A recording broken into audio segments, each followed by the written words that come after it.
नमस्कार विद्यार्थी मित्रांनो. आज आपण बऱ्याच दिवसातून इतिहासचं लेक्चर पाहतो आहे. पुस्तक काढलं असेल, सर्वांनी पुस्तक काढायचं. आज इतिहासचं लेक्चर आहे. पेज नंबर 36वरती 8वा लेसन आहे. पहा, मौर्य साम्राज्यानंतरची राज्य. ओके, त्याच्या अगोदर आपण तुम्ही जर संपूर्ण पुस्तकाचा अभ्यास केला असेल तर एकूण अभ्यासाला 11 लेसन आहेत. पहिला भारतीय उपखंड आणि इतिहास, नंतर इतिहासाची साधने, हडप्पा संस्कृती, वैदिक संस्कृती, नंतर भारतातील धार्मिक प्रवाह, जनपदे, महाजनपदे, नंतर मला वाटतं मौर्यकालीन भारत. आज आपल्याला पाहायचा आहे 8वा लेसन. तो आहे मौर्य साम्राज्याची राज्य. हे जे मौर्य साम्राज्य आहे त्या मौर्य साम्राज्यानंतरची जी राज्य आहेत ती आज आपल्याला या ठिकाणी पाहायची आहे. समजते बाळांनो? काढलं पुस्तक सर्वांनी? लेसनला सुरुवात करण्यापूर्वी तुम्हा सर्वांचं प्रगतीच्या यूट्यूब चॅनेलवरती स्वागत आहे. प्रगती क्लासेसचे सर्व विद्यार्थी, गुरुप्रसाद क्लासेसचे सर्व विद्यार्थी, पालक, शिक्षक सर्वांना माझा नमस्कार. तर आज आपण मौर्य साम्राज्यानंतरची जी राज्य आहेत ती संपूर्ण राज्य अभ्यासणार आहोत. कोणकोणती राज्य आहेत, कोणकोणती राज्य मौर्य साम्राज्यानंतर निर्माण झालेले आहेत, हे आज आपणाला पाहायचं आहे. काढलं का बाळांनो पुस्तक सर्वांनी? पेज नंबर कितीवरती आहे? पेज नंबर आहे 36.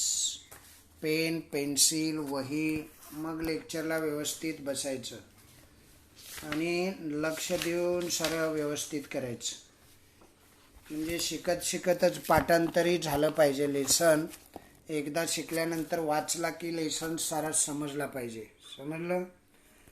काय लेसनचं नाव बघितलं? मौर्य साम्राज्यानंतरचे राज्य. पाठीमागच्या इयत्तेमध्ये आपण सारी मौर्य साम्राज्य पाहिलेली होती बघा.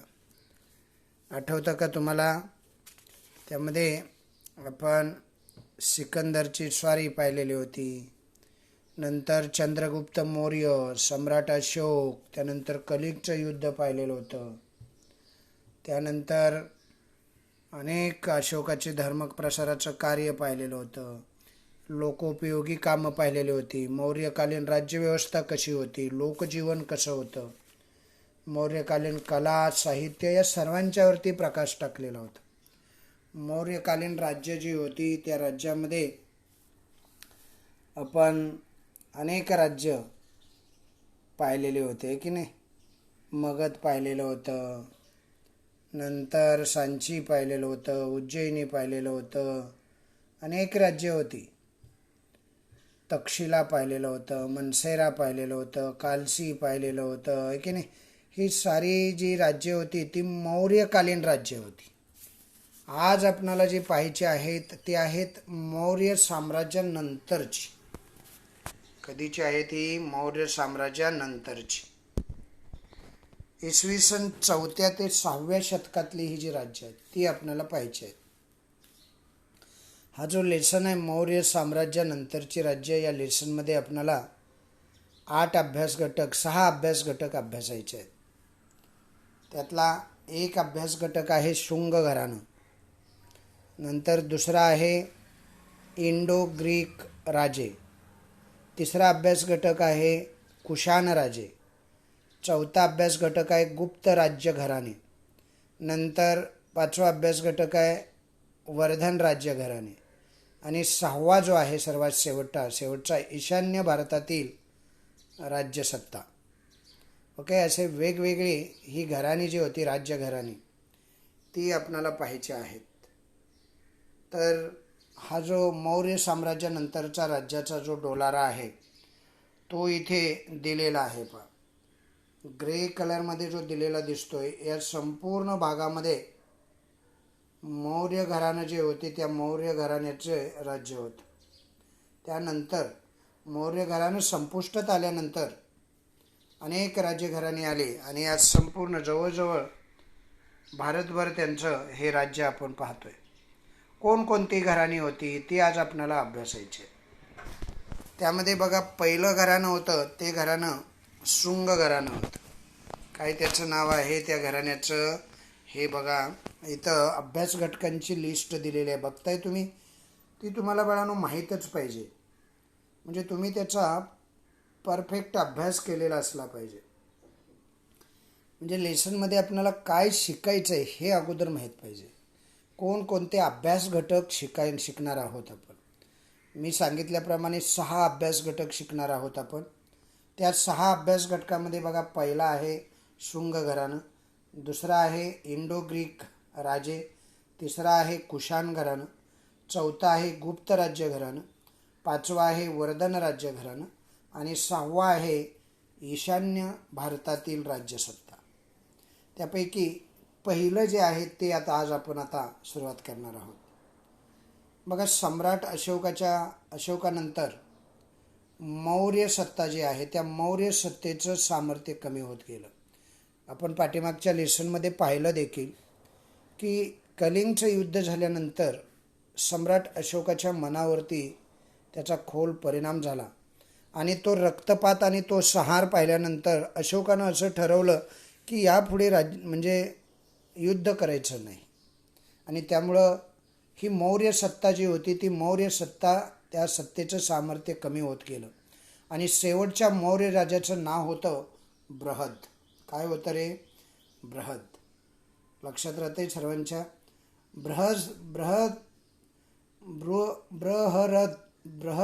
बृहद्र असं त्याचं हे नाव होतं. मौर्यांचं सेनापती होता पुष्पमित्र शुंग. काय नाव होतं त्याचं? पुष्पमित्र शुंग. हा मौर्य राज्याच्या शेवटच्या राज्याचा सेनापती होता. आणि त्यानं काय केलं माहिती आहे? त्यानं बंड केलं आणि बंड करून बृहद्रथांची हत्या केली. कुणाची हत्या कुणी केली लक्षात राहील का बाळांनो? हा सेनापती होता पुष्पमित्र शुंग. अशोकानंतर म्हणजे सम्राट अशोकानंतर मौर्य सत्तेचं सामर्थ्य कमी झालं आणि शेवटचा मौर्य राजा जो होता बृहद्रथ, काय नाव होतं त्याचं? बृहद्रथ. आता हा जो राजा होता त्या राजाचा सेनापती होता पुष्पमित्र शुंग. त्यानं बंड केलं आणि हे बंड जे होतं ते बंड करून त्यानं बृहद्रथाची हत्या केली आणि तो राजा झाला. कोण राजा झाला? कोण राजा झाला सांगा बघू? पुष्पमित्र शुंग. मौर्याचा सेनापती पुष्पमित्र होता, लक्षात ठेवायचं. पुष्पमित्र शुंग हा मौर्यांचा सेनापती होता. त्याने राजा बृहद्रथ यांचा विरुद्ध बंड केलं आणि त्याचा पराभव केला. त्यामुळं मौर्य घराण्याची सत्ता संपूर्ण संपुष्टात येऊन शुंग घराण्याची सत्ता स्थापन झाली. ओके, लक्षात राहील का बाळांनो? नक्की लक्षात राहील का? पुढे बघा, तो शुंग राजा म्हणजे सेनापती जो होता पुष्पमित्र शुंग, तो शेवटी राजा झाला. त्यानंतर दुसरं एक घराणं होतं, त्याचं नाव आहे इंडो ग्रीक घराणं. कोणतं घराणं? Indo Greek घराणं. लक्षात राहील का? हे जे इंडो ग्रीक घराणं आहे त्या इंडो ग्रीक घराण्याची राज्यसत्ता किंवा माहिती आपल्याला पाहिजे आहे. हे इंडो ग्रीक घराणं आहे. आता बघा, या काळामध्ये भारतीय उपखंडाच्या वायव्य प्रदेशामध्ये ग्रीक राज्यांची छोटी छोटी राज्य होती. म्हणजे मौर्यांची सत्ता संपुष्टात आली त्या काळामध्ये भारतीय उपखंड जो होता, भारतीय उपखंडामध्ये एकूण 9 देश येतात, आहे की नाही? भारत आणि भारताच्या अवतीभोवती असणारे हे देश आहेत. तर त्या संपूर्ण उपखंडामध्ये, भारतीय उपखंडामध्ये वायव्य प्रदेशामध्ये ग्रीक राज्याची ही छोटी छोटी राज्य होती. त्या राज्यांना म्हणतात इंडो ग्रीक राजे. काय म्हणाले? म्हणजे ग्रीकचे पण इंडियामध्ये राज्य करणारे असे राजे म्हटलं जातं. म्हणजे इंडो ग्रीक राजे असं म्हटलं जातं. आणि प्राचीन भारताच्या नाण्याच्या इतिहासात या राजांची नाणी अत्यंत महत्त्वाची आहेत. आपण पाठीमागं सुद्धा पाहिलेलं आहे, पाठीमागच्या लेसनमध्ये एका बाजूवर राजाचं चित्र असायचं. प्राचीन भारतीय नाण्यांचा जो इतिहास आहे त्या नाण्यांच्या इतिहासामध्ये या ग्रीक राजांची नाणी ही अत्यंत महत्त्वाची समजण्यात येतात. एका बाजूवर राजाचं चित्र असायचं आणि दुसऱ्या बाजूवर देवतेचं चित्र, अशा पद्धतीची नाणी बनवण्याची त्यांची परंपरा होती आणि ती परंपरा पुढे भारतभर रुजली. इंडो ग्रीक राजामध्ये मिनॅंडर हा राजा प्रसिद्ध होता. कोणता राजा प्रसिद्ध होता? त्याचं नाव होतं मिनॅंडर. लक्षात राहील का? हा मिनॅंडर राजा जो आहे इंडो ग्रीक राजांमध्ये तो अतिशय प्रसिद्ध असणारा राजा आहे. त्यानं नागशान या बौद्ध भिक्खूबरोबर, भिक्खूचं नाव लक्षात ठेवायचं, नागशन या बौद्ध भिक्खूबरोबर बौद्ध तत्त्वज्ञानाची चर्चा केलेली आपल्याला इतिहासामध्ये पुरावे मिळतात. म्हणजे बौद्ध तत्त्वज्ञान जे आहे त्याच्यावरती नागशेन या बौद्ध भिक्खूबरोबर मिनॅंडर नावाच्या राजानं चर्चा केल्याचं आपल्याला पाहायला मिळतं. त्यानंतर मिनॅंडर म्हणजे मिलिंद असा त्याचा अर्थ आहे. काय अर्थ आहे त्याचा? मिनॅंडर म्हणजे काय रे? मिनॅंडर म्हणजे मिलिंद. समजते का? मिनॅंडर म्हणजे मिलिंद. लक्षात ठेवायचं, चांगलं लक्षात राहिलं पाहिजे. मिनॅंडर हे बघा, मिनॅंडर म्हणजे मिलिंद. त्याने भिक्खू नागशेन यांच्या विचारामध्ये, इथून लक्षात ठेवायचं, मिनॅंडर म्हणजे काय असं विचारलं की लगेच सांगायचं. मिनॅंडर म्हणजे काय रे? मिनॅंडर म्हणजे मिलिंद. त्याने भिक्खू नागशेन यांच्या विचारलेल्या प्रश्नातून मिलिंदपनह या ग्रंथाची निर्मिती केलेली आहे. म्हणजे राजानं जेव्हा नागशेन भिक्खूशी बौद्ध धर्माच्या तत्त्वज्ञानावर चर्चा केली तेव्हा नागशेनला मिनॅंडर राजानं अनेक प्रश्न विचारले. आता त्या प्रश्नातून मिलिंदपनह या ग्रंथाची निर्मिती झालेली आहे. जे विचारलेले प्रश्न आणि त्यांची उत्तरं आहेत ती त्या पुस्तकामध्ये लिहिली गेलेली आहेत. पनह या पाली भाषेतील शब्दाचा अर्थ आहे प्रश्न. म्हणजे मिलिंद राजानं विचारलेले प्रश्न थोडक्यात. मिनॅंडरचा अर्थ मिलिंद आहे आणि पनह म्हणजे प्रश्न. आता त्याचा अर्थ म्हणजे त्या मिनॅंडर राजाने विचारलेले प्रश्न असा आहे. त्यावरून मिलिंदपनह नावाचा ग्रंथ तयार झालेला आपल्याला दिसतो. मिनॅंडरचं चांदीचं नाणं दिलेलं आहे. पहा इकडे, तुम्ही पाहिलं, हे जे चांदीचं नाणं आहे, तर या चांदीच्या नाण्यावरती बघा एका बाजूला राजाचं चित्र आहे आणि दुसरी जी बाजू आहे त्या बाजूवरती देवदेवतांची चित्र, वेगवेगळ्या देवदेवता त्यांची चित्र दोन्ही बाजूला आणि चांदीचं वेगवेगळ्या धातूंची नाणी त्या वेळेला होती. अशा पद्धतीनं हे इंडो ग्रीक राजे जे होते ते सुद्धा या मौर्य साम्राज्यानंतर अस्तित्वात होतं. 2 राजघराणे आपण शिकलो. एक होतं शुंग घराणं आणि दुसरं होतं इंडो ग्रीक राजे. इंडो ग्रीक म्हणजे इंडियामध्ये राज्य करणारे पण ग्रीक राजे. समजलं का तुम्हाला? पुढे बघा, इंडो ग्रीक राजे जे होऊन गेले त्यांच्याबद्दलच्या काही महत्त्वाच्या गोष्टी मी तुम्हाला सांगतो. मौर्यांच्या काळामध्ये भारतीय उपखंडाच्या वायव्य प्रदेशात ग्रीक राज्यांची छोटी छोटी राज्य निर्माण झालेली होती. त्यांनाच काय म्हणतात? इंडो ग्रीक राजे असं म्हटलं जातं. मिनॅंडर हा इंडो ग्रीक राजाचा आणि बौद्ध भिक्खू नागशेन यांच्यामध्ये झालेल्या तत्त्वज्ञानाच्या चर्चेतून एक ग्रंथ निर्माण झाला. त्याचं नाव होतं मिलिंदपनह. मिनॅंडर म्हणजे मिलिंद आणि पनह म्हणजे प्रश्न. त्यांनी त्या नागशेन या भिक्खूला विचारलेले जे प्रश्न होते आणि त्याची उत्तरं, त्याच्यातून हा मिलिंदपनह नावाचा ग्रंथ तयार झाला. एवढं तुम्हाला लक्षात ठेवणं गरजेचं आहे. इथं नाणं दिलेलं आहे, मिनॅंडरचं चांदीचं नाणं.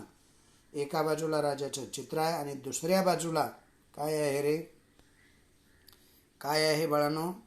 दुसऱ्या बाजूला आहे देवदेवतांची चित्र असायची, आहे की नाही? पुढचं जे तिसरं राजघराणं आहे ते आहे कुशाण राजघराणं. कोणतं राजघराणं? कुशाण. लक्षात राहील का? कोणतं राज्यघराणं बाळांनो? कुशाण राजघराणं.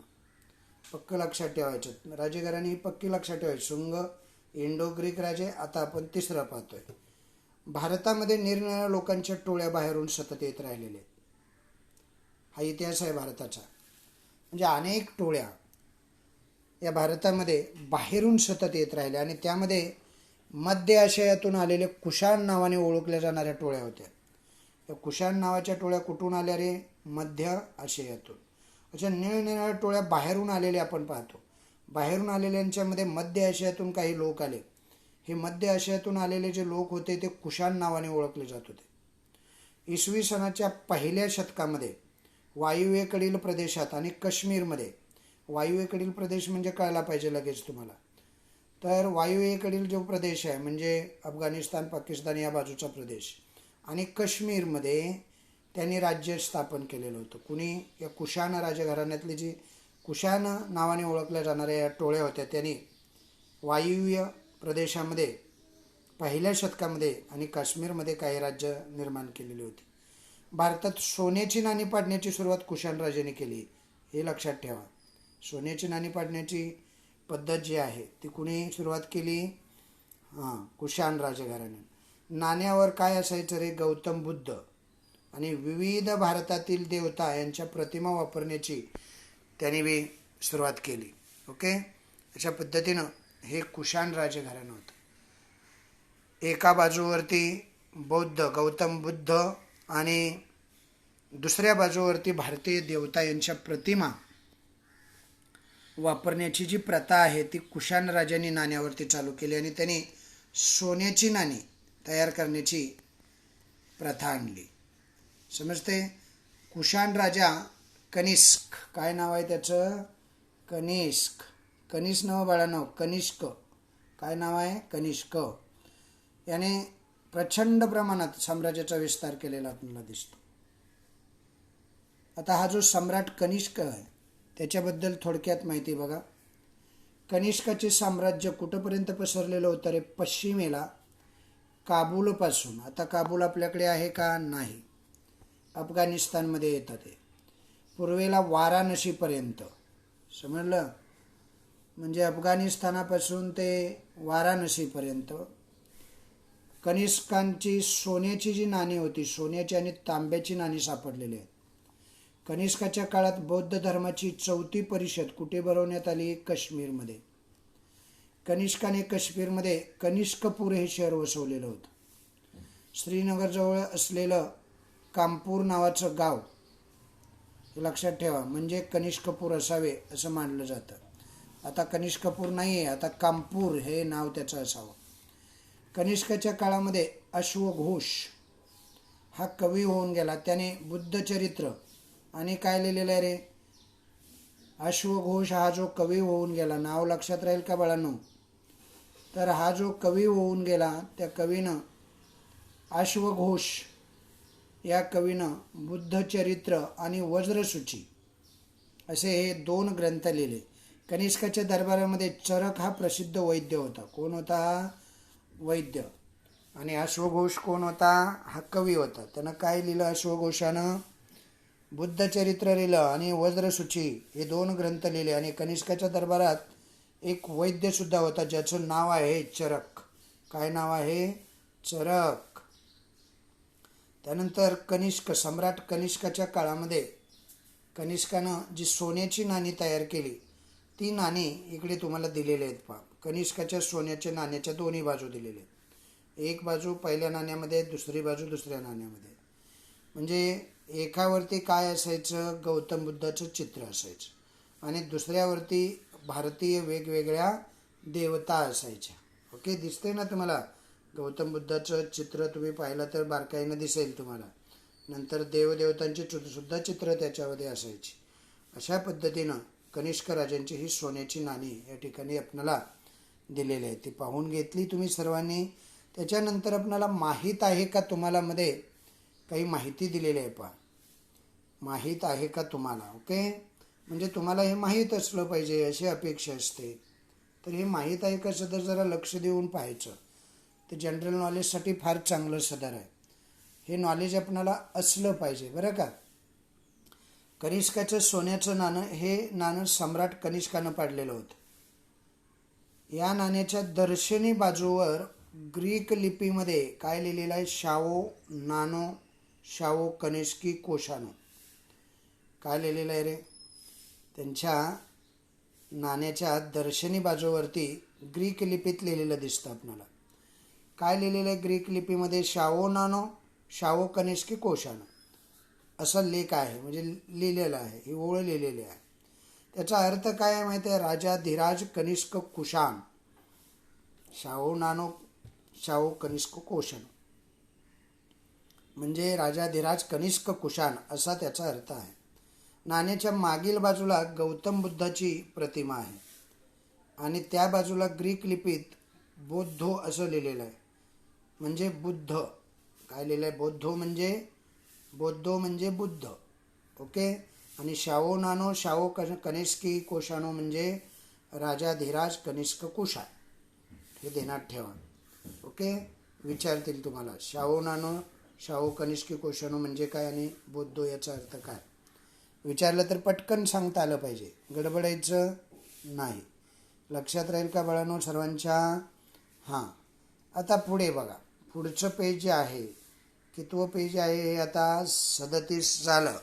आता 38व्या पेजवरती या.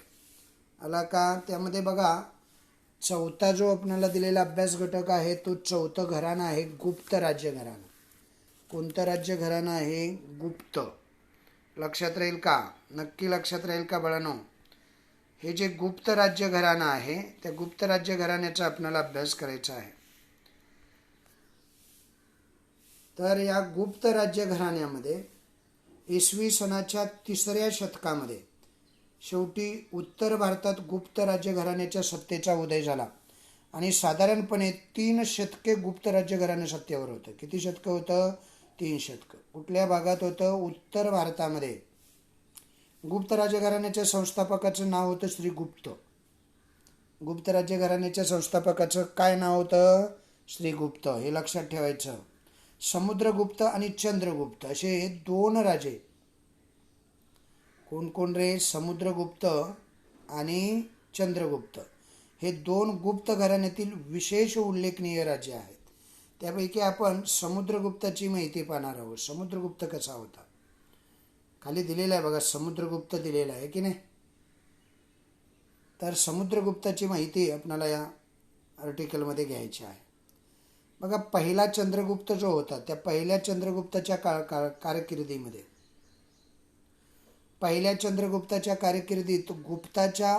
गुप्तांच्या राज्य विस्ताराची सुरुवात झालेली होती. त्याचा मुलगा होता समुद्रगुप्त. आपल्याला समुद्रगुप्ताची माहिती पाहिजे.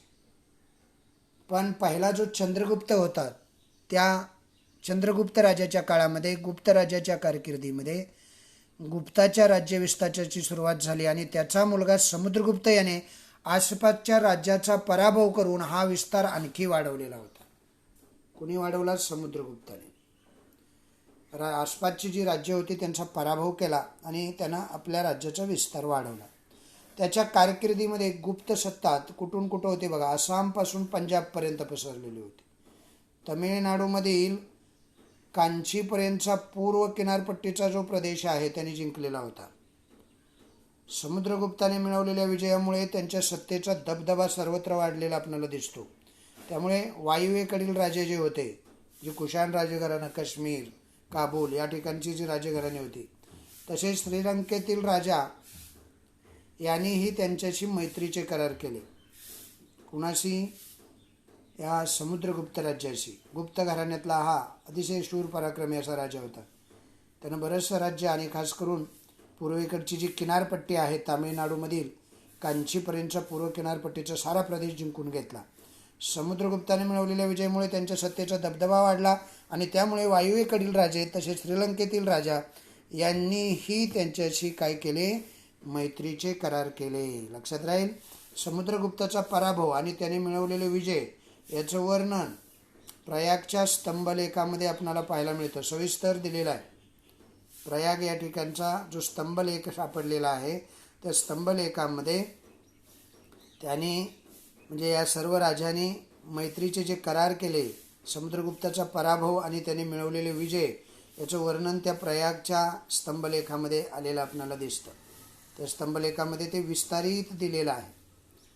कुठल्या स्तंभलेखामध्ये? प्रयागच्या स्तंभलेखामध्ये. लक्षात राहील का? हां. पुढे बघा.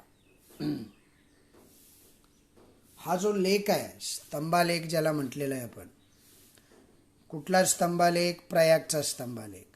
हा जो लेख आहे प्रयाग प्रशिस्ती म्हणून ओळखला जातो. त्याचं नाव आहे प्रयाग प्रशिस्ती. त्याला अलाहाबाद प्रशिस्ती असंही म्हणतात बरं का या लेखाला. समुद्रगुप्त विना वादनात फार प्रवीण होता.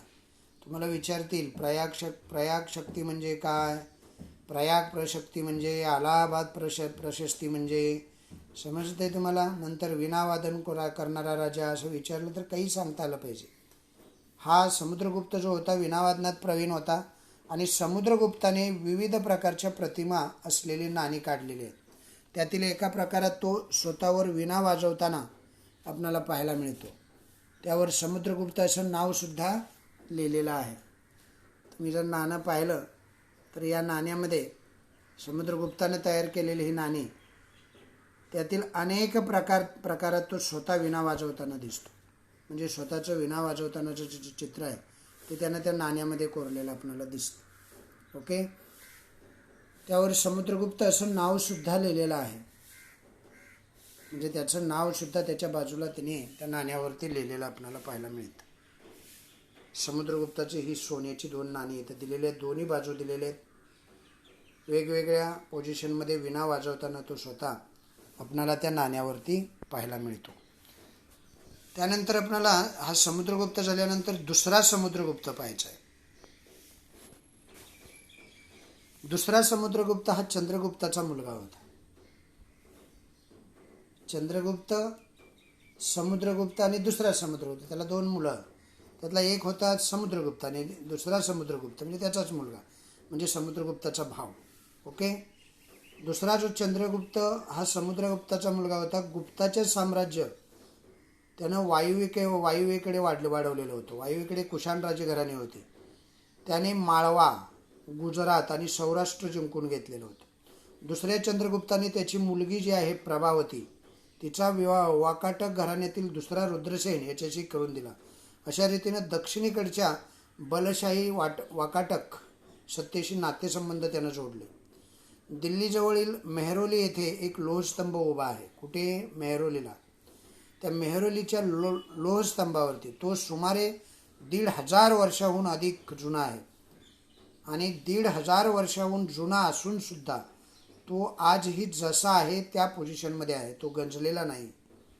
ऊन, वारा, पाऊस झेलला तरी तो त्याच्यावर काही परिणाम झालेला नाही. म्हणजे धातुशास्त्र, मेटॉलॉजी ही किती प्रगत होती बघा त्यावेळी. प्राचीन भारतीयांनी तंत्रज्ञानात केलेल्या प्रगतीचं ते एक प्रतीक समजलं जातं. मेहरोली या ठिकाणी असणारा हा लोहस्तंभ, 1500 वर्षापूर्वीचा हा लोहस्तंभ, अधिक म्हणजे सर्वात जुना हा लोहस्तंभ, ऊन वारा पावसात तसाच आहे, तो गंजलेला नाही. यावरून आपल्याला भारतीयांनी केलेली ही जी धातू विज्ञानामधली प्रगती आहे त्या प्रगतीचं ते प्रतीक आहे. म्हणजे त्या काळी सुद्धा विज्ञान किती प्रगत होतं हे आपल्याला यावरून पाहायला मिळतं. या लोहस्तंभावरती लेख लिहिलेला आहे आणि त्या लेखामध्ये चंद्र नावाच्या राजाचा उल्लेख आपल्याला पाहायला मिळतो. कोणत्या राजाचा उल्लेख पाहायला मिळतो? चंद्र. त्या उल्लेखाच्या आधारे हा लोहस्तंभ दुसऱ्या चंद्रगुप्ताच्या काळातील असावा असं मानलं गेलेलं आहे. म्हणजे चंद्र या नावाच्या राजाचा उल्लेख असल्यामुळं दुसरा चंद्रगुप्त जो आहे त्या राजाच्या काळात बांधला गेलेला असावा असं मानण्यात येतं.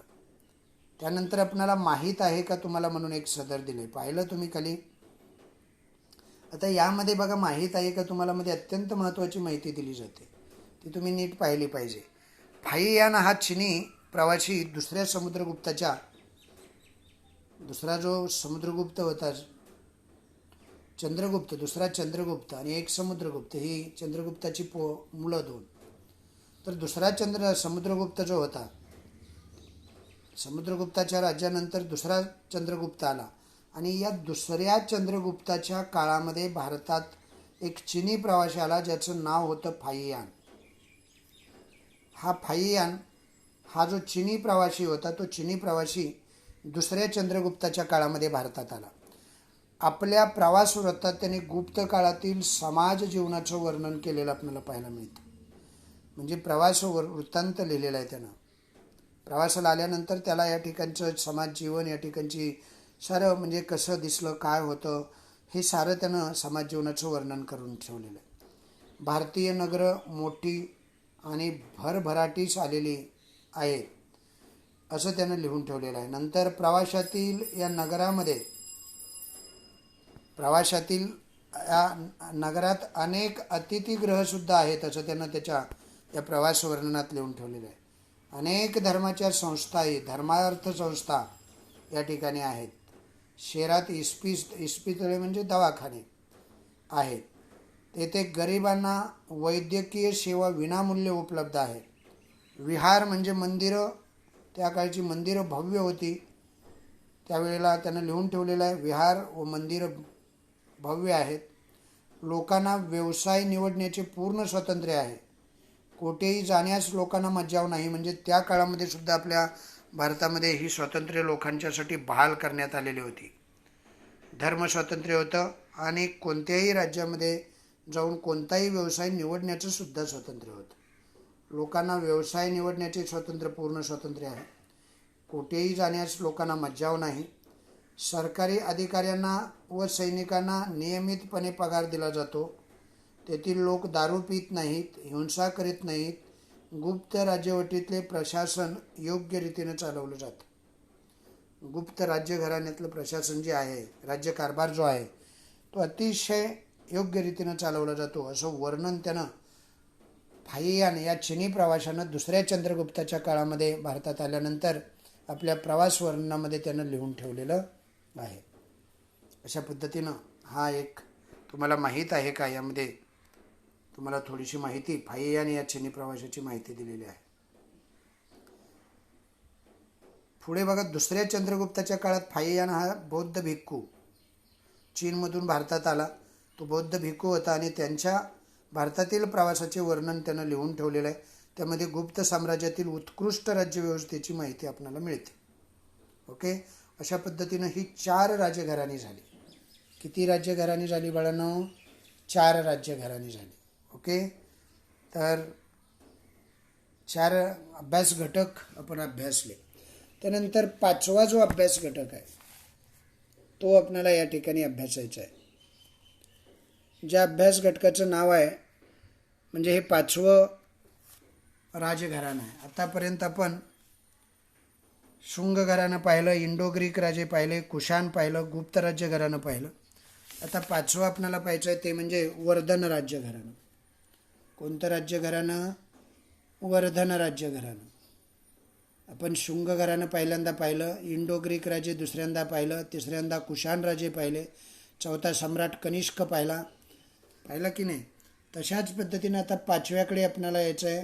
गुप्त घराणं झाल्यानंतर त्यामध्ये आपण समुद्रगुप्त, दुसरा चंद्रगुप्त आणि मग वर्धन राज्य घराण्याकडे 5व्या अभ्यास घटकात यायचं. हे जे वर्धन राज्य घराणं आहे, त्या राज्य घराण्याचं राज्य कसं होतं, कुठंपर्यंत होतं, या राज्य घराण्यामध्ये काय काय वैशिष्ट्य पाहायला मिळतात. गुप्त साम्राज्याचं साम्राज्य कमी होऊ लागल्यानंतर उत्तर भारतामध्ये अनेक राजे उदयाला आले. वर्धन राज्य घराण्याचं राज्य त्यापैकी एक होतं. हे जे वर्धन राज्य घराणं आहे ते राज्य घराणं गुप्त राज्य घराण्याची साम्राज्य जे आहे, सामर्थ्य जे आहे, ते हळूहळू उत्तर भारतामध्ये कमी व्हायला लागलं. आणि मग कमी झाल्यानंतर अनेक राज्य उदयाला आले त्या ठिकाणी. त्यापैकी एक होतं वर्धन राज्य घराणं. दिल्लीजवळ असणाऱ्या थानेसर, हे दिल्लीजवळ एक ठिकाण आहे थानेसर, या ठिकाणी प्रभाकर वर्धन नावाचा राजा राज्य करीत होता. कुठे? थानेसर येतं. त्याने वर्धन घराण्याची सत्ता स्थापन केली. हर्षवर्धन हा त्याचा मुलगा होता. कुणाचा मुलगा रे हा? हर्षवर्धन. प्रभाकर वर्धनचा मुलगा हर्षवर्धन. हर्षवर्धनाने वर्धन साम्राज्याचा विस्तार केलेला आपल्याला दिसतो. हर्षवर्धनानं पुढं खूप साम्राज्याचा विस्तार केला आणि त्याच्याच कारकिर्दीमध्ये वर्धन साम्राज्याचा विस्तार उत्तरेला नेपाळ, दक्षिणेला नर्मदा, पूर्वेला आसाम आणि पश्चिमेला गुजरातपर्यंत हा विस्तार, प्रचंड विस्तार त्यानं केलेला आपल्याला पाहायला मिळतो. नेपाळपासून दक्षिणेला नर्मदेपर्यंत, पश्चिमेला गुजरातपासून ते पूर्वेला आसामपर्यंत हे हर्षवर्धन राजाचं राज्य विस्तारलेलं आपल्याला पाहायला मिळालं. म्हणजे त्यानं त्याचा विस्तार केलेला होता. आता त्या ठिकाणी राजा भास्कर वर्मन यांच्याशी त्याचे मैत्रीचे संबंध होते. म्हणजे कामरूप आहे म्हणजे प्राचीन आसाम, या कामरूपमध्ये म्हणजे प्राचीन आसाममध्ये तिथे एक राजा राज्य करत होता ज्याचं नाव आहे भास्कर वर्मन. त्यांच्याशी हर्षवर्धनाचे जे संबंध होते ते अत्यंत मैत्रीचे संबंध होते. हर्षवर्धनाने आपला राजदूत चीनी दरबारात पाठवलेला होता, त्याचाही उल्लेख आपल्याला पाहायला मिळतो. हर्षवर्धनाने चीनच्या सम्राटाबरोबर मैत्रीचे संबंध प्रस्थापित केलेले होते.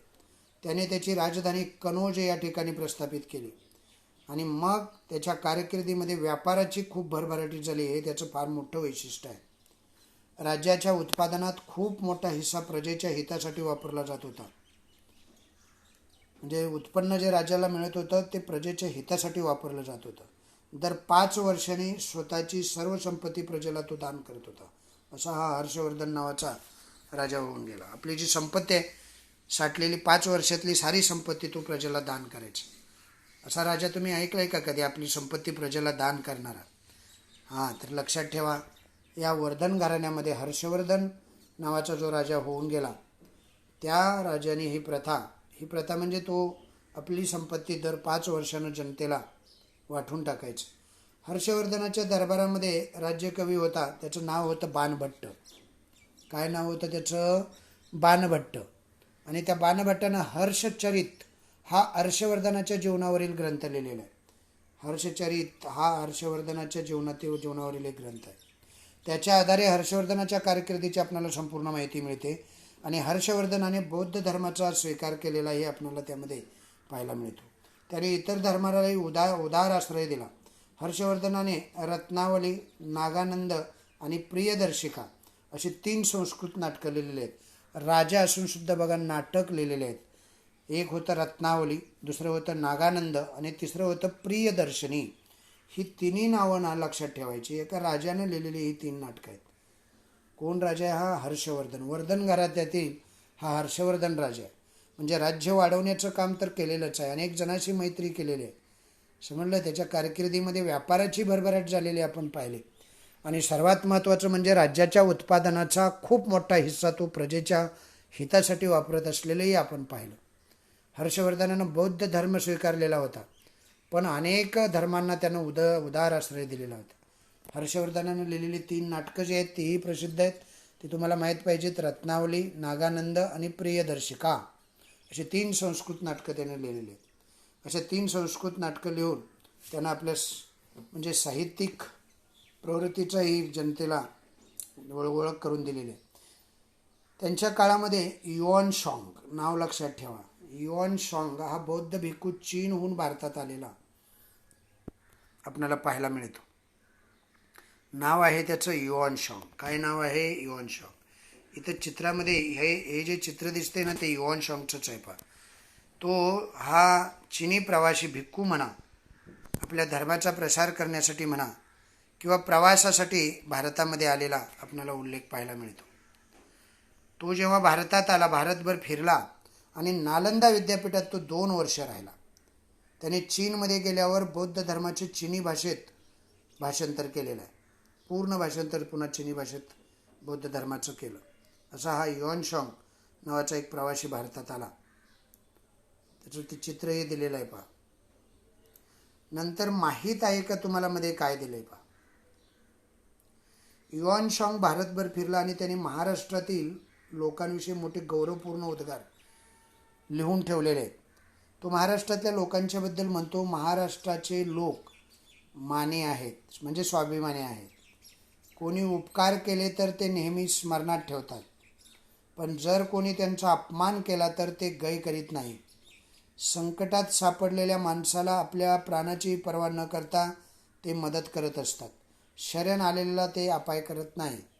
अशा पद्धतीचं महाराष्ट्रातील लोकांच्याबद्दल म्हणा गौरवपूर्ण उद्गार त्यांना आपल्या प्रवास वर्णनामध्ये लिहून ठेवलेले आहे. ती फार मोठी बाब आहे.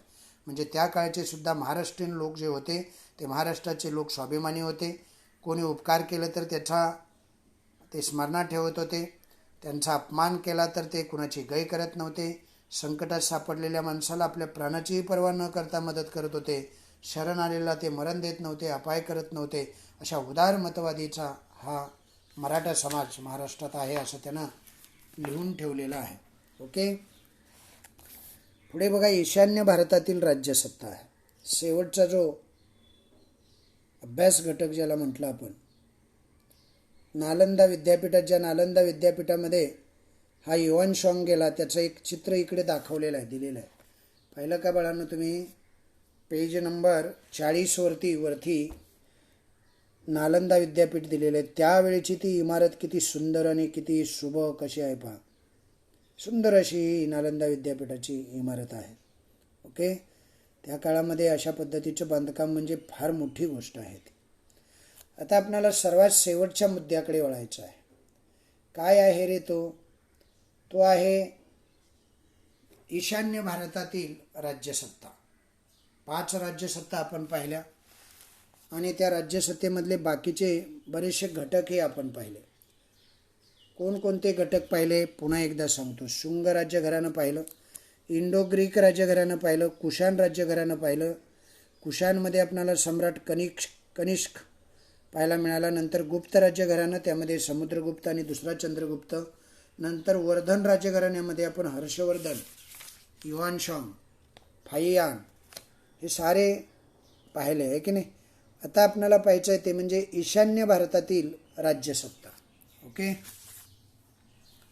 आता बघा, ईशान्य भारतामध्ये मणिपूर प्रदेशामध्ये, प्रदेश लक्षात ठेवायचा, मणिपूर प्रदेशामध्ये उलुपी या राज्यकन्येचा अर्जुनाबरोबर विवाह झाल्याची कथा महाभारतात तुम्ही ऐकले असेल. कामरूप हे राज्य इसवी सनाच्या 4थ्या शतकात उदयाला आले. पुष्पवर्मन हा कामरूप राज्याचा संस्थापक आहे. काय नाव आहे त्याचं? पुष्पवर्मन. मग तुम्हाला विचारतील कामरूप राज्याचा संस्थापक कोण, तर लगेच तुम्ही सांगायचं काय? पुष्पवर्मन. समुद्रगुप्ताच्या अलाहाबाद येथील स्तंभलेखात त्याचा उल्लेख केलेला आपल्याला आढळतो. कामरूपाच्या राज्याचे अनेक कोरीव लेख उपलब्ध आहेत. हे जे कामरूप राज्य आहे ना, त्याचे अनेक कोरीव असे लेख उपलब्ध आहेत. महाभारत आणि रामायण या महाकाव्यामध्ये सुद्धा कामरूपचा उल्लेख प्रागज्योतिष या नावाने केलेला आपल्याला पाहायला मिळतो. ज्योतिषपूर ही त्याची राजधानी होती आणि ज्योतिषपूर म्हणजे आजचं आसाम राज्यातील गुवाहाटी शहर आहे. Periplus of the Erythraean Sea. बघा, हे नाव लक्षात ठेवा. बघा, हे नाव लक्षात ठेवलं पाहिजे. प्रागज्योतिषपूर ही कामरूप राज्याची राजधानी होती. प्रागज्योतिषपूर म्हणजे आजचं आसाम आहे आणि त्या आसाममधील गुवाहाटी शहर म्हणजे पेरिप्लस ऑफ द इरेथ्रियन. आता बघा, प्रागज्योतिषपूर म्हणजेच आजचं गुवाहाटी शहर आहे. त्यानंतर Periplus of the Erythraean Sea,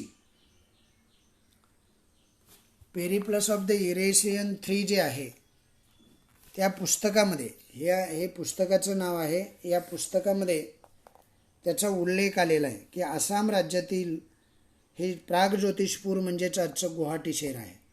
okay. त्याचा उल्लेख या पुस्तकात आलेला आहे, ज्या पुस्तकाचं नाव आहे Periplus of the Erythraean Sea. Okay.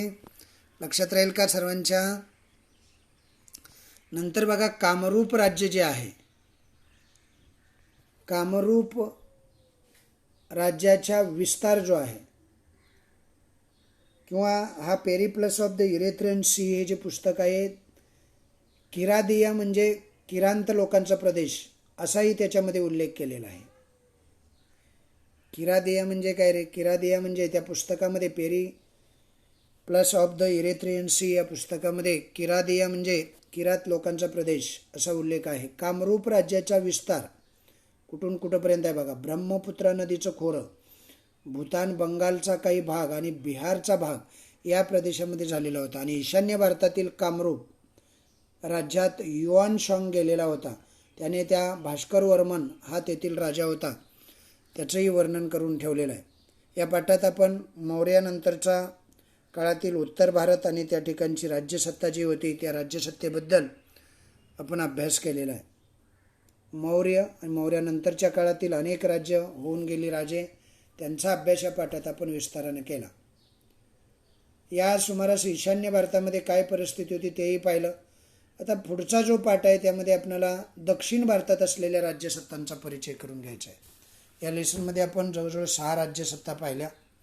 त्या 6 राज्यसत्तामध्ये पहिली शुंग घराण्याची राज्यसत्ता होती. नंतर इंडो ग्रीक राज्य होते, कुशाण राज्य होते, गुप्त राज्यघराणी होती, नंतर वर्धन राज्यघराणी होती आणि पुन्हा ईशान्य भारतातील राज्यसत्ता जी कामरूपची राज्यसत्ता होती. त्याच्याखाली माहीत आहे का तुम्हाला मध्ये काय दिलं आहे बघा. तर हे जे नॉलेज आहे माहीत आहे का तुम्हाला ते फार जरुरीच आहे, लक्ष देणं गरजेचं आहे. भारतीय परंपरेनुसार प्राचीन काळी काश्मीरचे नाव कशपूर असं होतं असं समजण्यात येतं. ग्रीक इतिहासकारांनी त्यांचा उल्लेख कॅस्पियापिरॉस, नंतर कॅस्पियरॉक आणि कॅस्पेरिया असा केलेला आहे. ग्रीक इतिहासकार जे होते त्यांनी त्याचा उल्लेख असा कॅस्पियापिरॉस, कॅस्पियाटिरॉक आणि कॅस्पेरिया असा केलेला दिसतो. महाभारत काळात कंबोज घराण्याचे राज्य येथे राज्य करीत असल्याचा उल्लेख येतो. सम्राट अशोकाच्या काळात काश्मीर मौर्य साम्राज्याचा समाविष्ट झालेला दिसतो. इसवी सनाच्या 7व्या शतकामध्ये करकोट घराण्याचं राज्य काश्मीरमध्ये होतं. कनाहानने त्यांच्या राजतरागिनी या ग्रंथामध्ये त्याची माहिती आपल्याला दिलेली दिसते. कनाहानने लिहिलेला हा राजतरंगिणी नावाचा हा जो ग्रंथ आहे त्या ग्रंथामध्ये या सर्वांचा उल्लेख आपल्याला पाहायला मिळतो. अशा पद्धतीनं हा लेसन या ठिकाणी संपलेला आहे. आता जो स्वाध्याय आहे तो स्वाध्याय तुम्ही सोडवायचा आहे की नाही. तुम्हाला स्वाध्याय सोडवण्यासाठी विचारलेला असतं. पहिला जो प्रश्न आहे तो काय आहे बघू बाळांनो, तो तुम्हीच सोडवायचा. त्यामध्ये सांगा पाहूमध्ये पहिला नंबर आहे भारतात सोन्याची नाणी पाडण्याची सुरुवात करणारा राजा कोण रे? कुशाण. नंतर दुसरा, कनिष्काने काश्मीरमध्ये वसवलेले शहर कोणतं शहर आहे? कनिष्कपूर. नंतर वीणावादनात प्रवीण असलेला राजा सांगा बघू, येते का तुम्हाला बघा. समुद्रगुप्त असेल आहे की नाही. नंतर चौथा, कामरूप म्हणजे आजचे मला वाटतं आसाम. असं म्हणलं आसामलाच कामरूप असं म्हणतात. प्रागज्योतिषपूर म्हणजे गुवाहाटी. इथं फसण्याची शक्यता असते बरं का. पुढचा प्रश्न बघा, पाठातील नकाशाचे निरीक्षण करा आणि गुप्ताच्या राज्यातील आधुनिक शहरांच्या नावाची यादी तयार करा. करता येईल का तुम्हाला?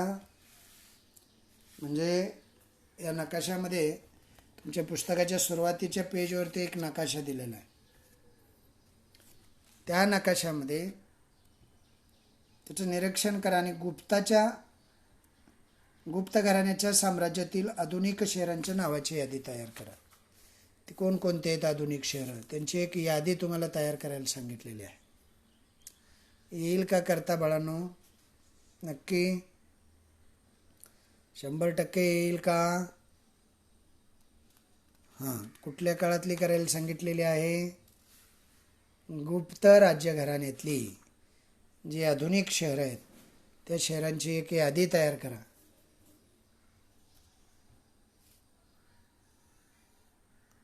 कुठून कुठंपर्यंत राज्यघराणे पसरलेलं होतं आणि त्याचा विस्तार कसा झालेला होता, शहरं कोणकोणती होती वगैरे वगैरे. नंतर चर्चाकरामध्ये काय दिलेलं आहे बघा. काय दिले रे चर्चाकरामध्ये? चर्चाकरामध्ये 2 प्रश्न दिलेले आहेत पहा. मी फक्त वरवरनं तुम्हाला कसं लिहायचं ते सांगतो. लिहायचं तर तुम्हालाच आहे, तुम्ही लिहायचं. मुलांनी स्वाध्याय, म्हणजे स्वतःचा, अध्याय म्हणजे अभ्यास. हा स्वतःचा अभ्यास असतो. चर्चाकरामध्ये काय दिलेलं आहे बघा. पहिला आहे सम्राट कनिष्क. आता सम्राट कनिष्काची माहिती तुम्हाला असली पाहिजे, मग चर्चा करता येईल.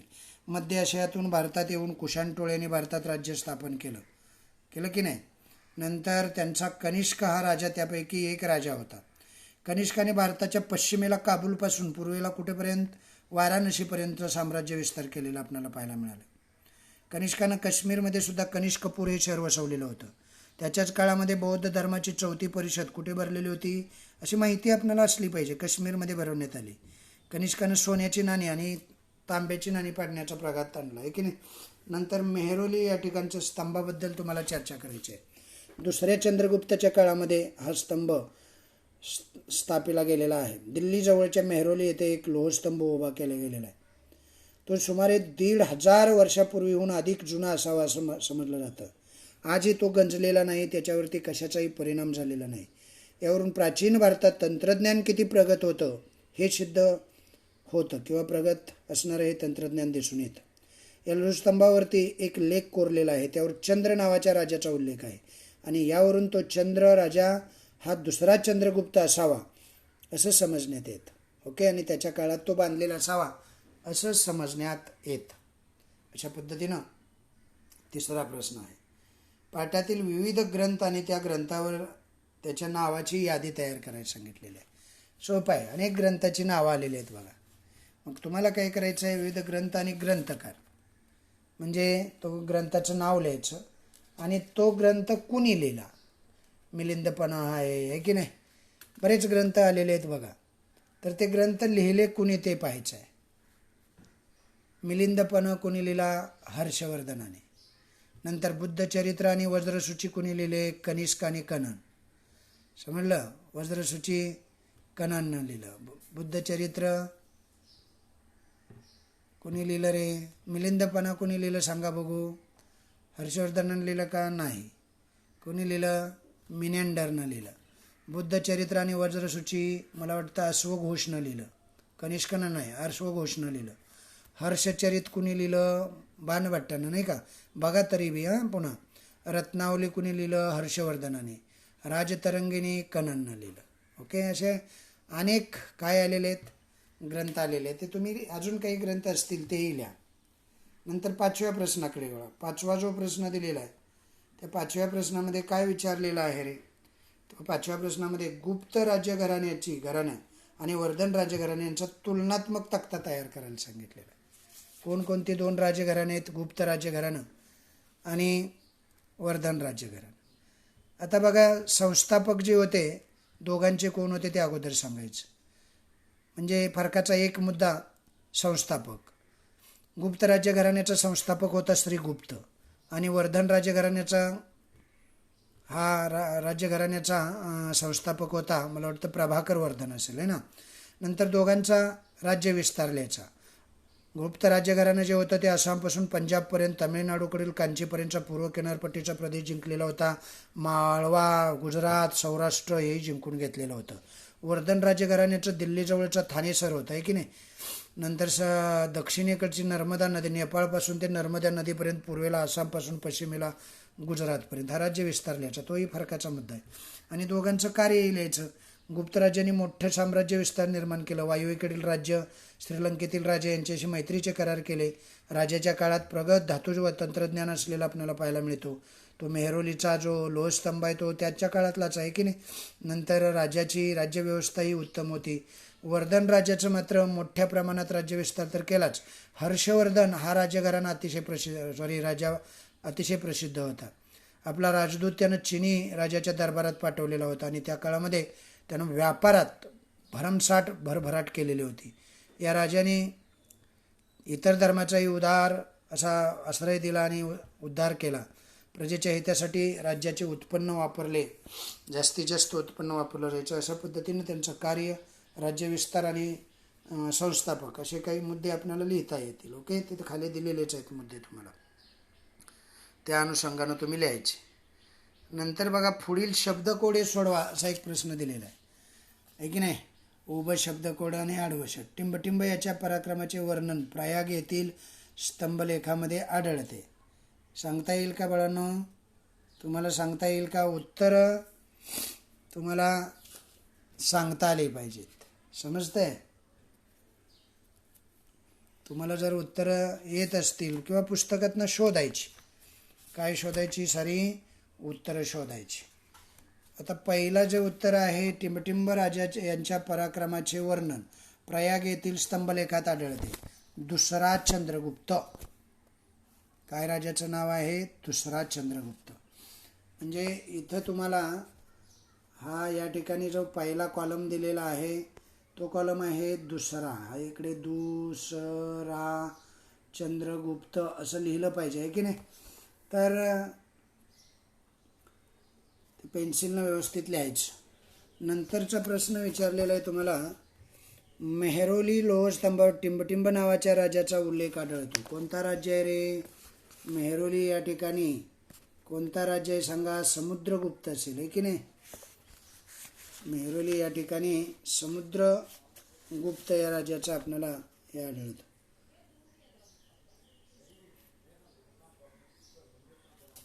नंतर पुढचा प्रश्न विचारलेला आहे पाचवा. पहिला, दुसरा, तिसरा, चौथा कुठे गेला? पाचवा काय आहे बघा. हां, आडव्या शब्दात चौथा आहे. हर्षवर्धनाचं एक संस्कृत नाटक चौथा आहे. काय नाव आहे रे त्याचं? हर्षवर्धनाचं एक नाटक प्रियदर्शिनी, नाही दर्शिका असेल, प्रियदर्शिका. ओके. नंतर पाचवा बघा, पुष्पवर्मन याने टिंबटिंबचे राज्य स्थापन केले. पुष्पवर्मन यानं मला वाटतं कामरूप हे स्थापन केलेलं असेल. अशा अनेक राजाची नावं या कोड्यामध्ये आहेत. ती तुम्ही शोधा, तुम्हाला तो त्यात इंटरेस्ट हे असेल आणि तुम्ही सोडवाल सर, आहे की नाही. नंतर बघा, उभे आडवे शब्द देऊन ते सरळ हे केलेलं आहे, ते तुम्ही वाचायचं आणि ते कोडं सोडवायचं. ओके. अशा पद्धतीनं हा लेसन या ठिकाणी संपलेला आहे. स्वाध्यायासहित आपण सरळ सोडवलेला आहे. आता अडचण असण्याची काहीच कारण नाही, आहे की नाही. चांगला अभ्यास करायचा, वाचायचं, पाठांतर करायचं आणि लिहिलेलं पाठवून द्यायचं ग्रुपवरती. ओके. धन्यवाद.